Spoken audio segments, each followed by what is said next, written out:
Years ago, I bought a skyscape tracker for my travels, and it's been a great tent. I still recommend it to a lot of people. It's a single-person tent. There's plenty of room inside for one person. It's very easy to set up. It only takes a handful of stakes. I mean, literally, you could set it up with 3, 5 if you're worried about rain or a little bit of wind. But if it's not going to rain, you can actually set it up with 3 stakes and tie up both sides and have a very, very spacious view. My only problem with it is it's not as light as I'd like, and it's a single wall tent. So I did a lot of poking around, and I found the tarp tent notch, and I thought, well, this is perfect. This is exactly what I was looking for. There's something that is made out of Dyneema, so it's very lightweight. It's a double wall tent. I can actually set up just the screen portion of it if I want to do some camping without the fly. Or if I wanted to be a little more adventurous, I could use just the fly. It's very modular. My only issue with it is the footprint size is not very big. It is basically just big enough for the mattress and maybe a little bit more room, and that's about it. And coming from the skyscraper tracker, I really wanted to keep something about that same footprint size. So I did some more looking around, and I started taking a good look at the Zpacks Pocket Tarp with doors and just trying to find a good net tent that would work with it. And I had stumbled across someone else talking about how light the Sea to Summit net tent is. I thought, well, there's the net, but now I need a floor, and well, lo and behold, Zpacks makes a bathtub floor. And I did a little more looking around, and I figured out that I wasn't the only person to come up with this. So after watching a few of their videos and learning what they learned about their setup and how they had gone through a few things, I pulled the trigger and bought it. And all I thought was good until the first night of rain. I figured out very quickly that it's very easy to get the footprint outside the perimeter of the tarp itself. And, well, you'll see this in the videos and you'll see what I'm talking about. But this video is mainly about how did I overcome some of those issues. It was actually really easy, so, well, here's the video. Alright, so this is my pocket tarp with doors with the Solar Plus floor. And I took the net out just for the sake of showing something here. You notice the bathtub floor does not really form a good bathtub. I mean, you can kind of fiddle with this, and you can get it to pucker up in the corners like this, but it takes some work, and as soon as you get in here and you start rolling around, it starts to fall apart. And the other problem I've noticed is that if you use the loops on the outside here, it's really easy to get this bathtub floor outside the perimeter of the tarp itself. Especially when you have your gear in there and you roll over a couple of times. I've noticed a couple of times where I've had the floor just pop out, and it's really hard to keep your stuff dry if you got stuff popping out.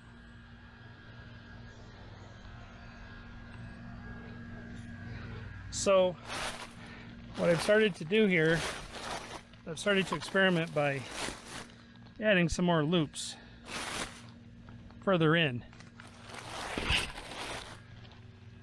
to get the bathtub floor back a little bit, and hopefully get the bathtub floor a little more, well, more like a bathtub. So let me reposition some of these and we'll see if it improves a little bit. Okay, so I added a couple loops a little further back.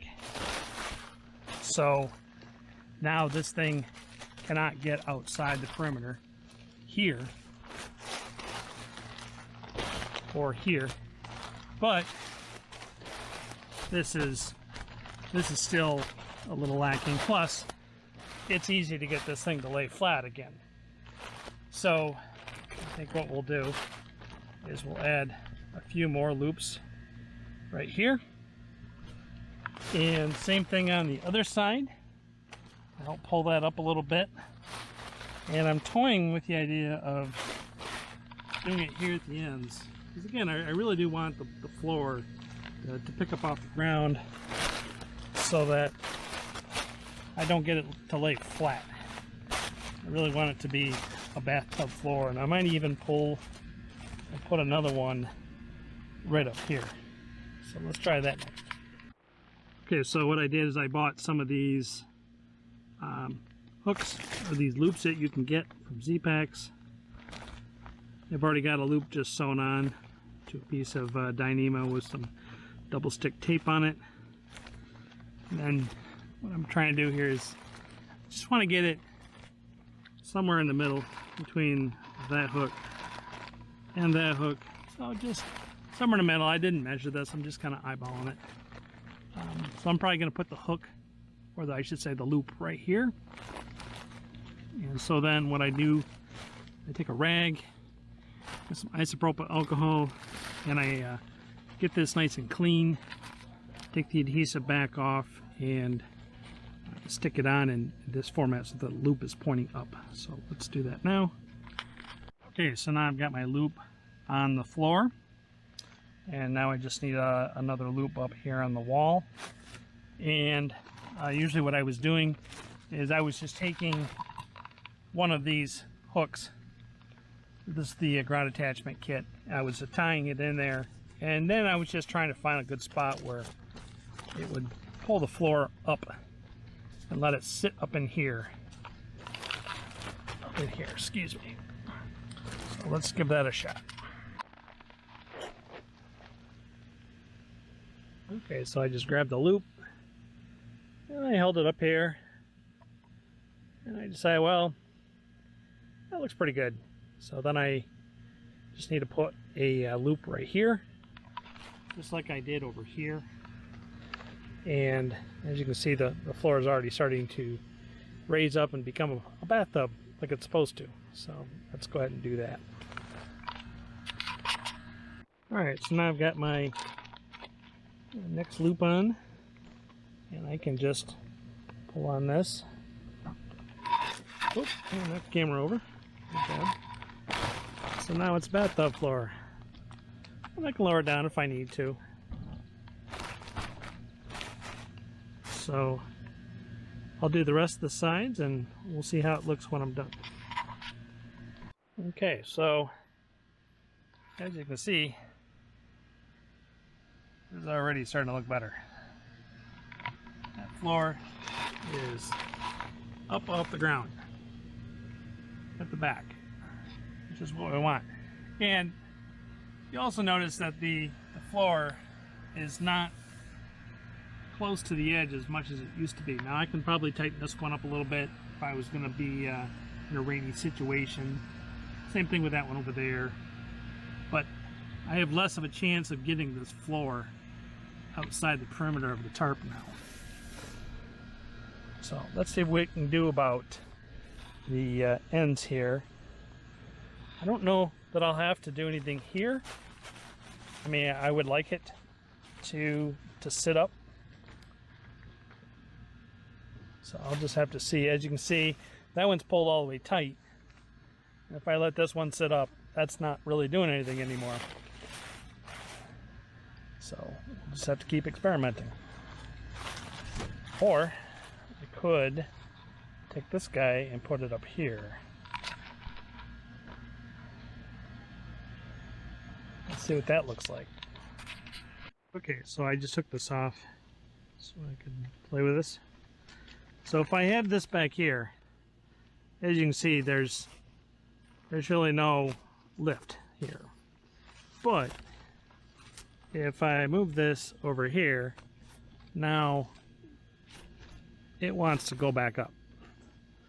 So I don't think I need another hook here. I think I just need to reposition this one over here on the side. It was back here. And I think if I do this, I'll be in better shape. So let's let's give that a shot. Okay, so it's getting a little breezy, but we'll see if we can get this done. As you can see, now with this corner pulled back, the floor doesn't want to sit flat anymore. As you remember before, with it back here in this loop, you could sit there and that would just sit right down and stay down. So now, overall, we have a lot more of a bathtub floor. And in the front here, what I've been doing is I've just been wrapping it around the pole and kind of pulling it up a little bit. And that's better than it was. I'll tell you that right now. So now let's get the net in here, and I'll show you some things I did with my net. Okay, so the first thing is when you get it, it comes with a mitten hook. It does not come with all the bugs. Just ignore those. It comes with a mitten hook, and it comes with a cord. Just forget the cord. Just use the mitten hook, run it through that loop, and call it good. You want this thing up as high as you can. Now, one of the things you'll notice is how much sag this has. It wasn't meant for this. It's meant just to be a standalone net tent that you would pitch just to stay out of the bugs without a tarp over it. But we're just modifying it. You'll also notice that in the back here, it wants to sag here in the back. It would be nice if this was pulled out a little bit. Now I could put another mitten hook here, but I'd rather not. So I think what I want to do is take this fabric, kind of bunch it up, put a loop right here, and then this will be tight. I think that will work out better. And then I'm going to do the same thing on the other side. And the other thing you need to remember about this net tent is that the apex there at the top is not centered. So what I had to do, and oh, now there's a bee in here. What I had to do was I had to install some more loops here at this end to kind of get this tight across the middle. And so what we're going to do now is we're going to bunch up some of this fabric and get it tight like this. And you can already see that this is starting to pick up a little bit. You don't want this sagging down too much, because what will happen is if this is laying in your face and you're sleeping, the mosquitoes are drawn to the CO2 in your breath, and they'll end up landing on the net looking for you. And because this is sitting right on your face, they're gonna bite you in the face, which is not pleasant, especially when you wake up in the middle of the night hearing all of that. And then I also put those loops in the back to kind of pull it out in the middle and in the front here too. I probably should have centered this one a little better, but hindsight's always 20/20. So let's see if we can make some of those modifications and see what that looks like. Okay, so I've bunched that up a little bit better there, bunched it a little bit better over there, and now you can see it's up a little bit. Now, this end here with the blue loops, this is the longer end. Like I said, the apex of this thing is not centered. So I would recommend keeping your feet at this end, because chances are you're going to be in your sleeping bag and that part of your body is going to be covered up. It's the other end that you kind of need to make sure that it's up off the ground a little bit, which I've done here by shadow this. Pardon my less than spectacular camera shooting skills. I bunched this up a little bit right here on this red strap, so that as you can see, there's a little bit better of a pitch for the net. And I'm debating about in the back there about adding some more loops there and there, for my new loops that I added to kind of pull that net out on the edges a little bit and get a little more exterior room in the net itself. But I mean, once you're inside, I mean, I think you have quite a bit of space in here. And you also have to remember too, like, you can take some of your items and see how this is bunched up on the floor. It's just, there's no floor to this net tent. So you can set your items on here to kind of weight this down and maybe pull it out away from the center of the tent a little bit. And the other thing that's kind of awkward about this is if you do put this loop here in the center, to get in and out, you basically have to lift up on the net, make yourself a hole, and crawl through. And it's not the most, let's just say, graceful way of entering or exiting a tent. But you have to remember, you are trying to make this thing as light as possible. And to get a 2-wall shelter around 1.4 or 1 pound 4 ounces, I mean, that's, I think that's pretty good. And I think I'm gonna wrap up the video here. It's getting ready to so it's getting ready to rain out here, and overall I'm happy with some of these mods. I'll think about doing the mod back there with the net a little bit, but maybe I think what needs to happen next is I need to make another trip with this tent and see if some of these modifications have worked out. But so far I'm pretty happy with what I see. So there it is, Zpacks Pocket Tarp with doors. I didn't put the doors down in this video, but you get the idea. A Solo Plus bathtub floor and a Sea to Summit net tent. It can be done. You just have to do a little modification to make it a little more palatable. But I think this is not that bad. It's not as good as some of my other tents, but again, it's all about weight. And sometimes when you get the weight down, you have to make some sacrifices. So hope this video is helpful, and let me know in the comments how you feel about this. Thanks.